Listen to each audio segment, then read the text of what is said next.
What we need to have in this country is not to make the same mistake we made 8 years ago. Fact is, it does matter when you have to make decisions and be held accountable for them. It does matter when the challenges don't come on a list of a piece of paper of what to vote yes or no every day, but when the problems come in from the people that you serve. I like Marco Rubio, and he's a smart person and a good guy, but he simply does not have the experience to be President of the United States and make these decisions. We've watched it happen, everybody. For the last 7 years, the people of New Hampshire are smart. Do not make the same mistake again. If I may respond, thank you. Senator Rubio. Well, I think the experience is not just what you did, but how it worked out.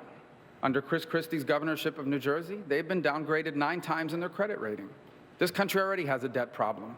We don't need to add to it by electing someone who has experience at running up and destroying the credit rating of his state. Okay, I do want to bring in Governor Bush on this because you've made this. Excuse me. If you'd like to respond to the economic. So I think I get a chance to respond. You see, everybody, I want the people at home to think about this. That's what Washington, D.C. does. The drive-by shot at the beginning with incorrect and incomplete information, and then the memorized 25-second speech that is exactly what his advisors gave him. See, Marco, the thing is this.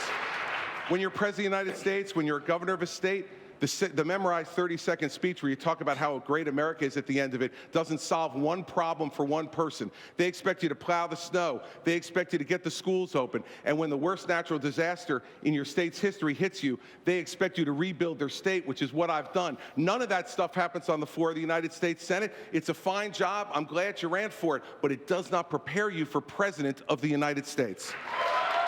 Senator Rubio. Governor Christie, when he gets off his talking Thank you, Governor. I will mention you. It's your record. It's not a talking point. Did you run from it as your? Well, the legislation passed, but it has no support. In essence, it couldn't pass in the House. It will never pass in the United States until we secure the border, and it's not the way we're going to do it when I'm president. When I am president, we are going to enforce the law first, prove to people that illegal immigration is under control, and then we'll see what the American people are willing to support when it comes to people that are not criminals, who have been in this country for a long time, and who otherwise would like to stay. Governor Christie? Yeah, David, I'd just like you to listen again, everybody. This is the difference between being a governor who actually has to be responsible for problems and not answering a question. The question was, did he fight for his legislation? It's abundantly clear that he didn't.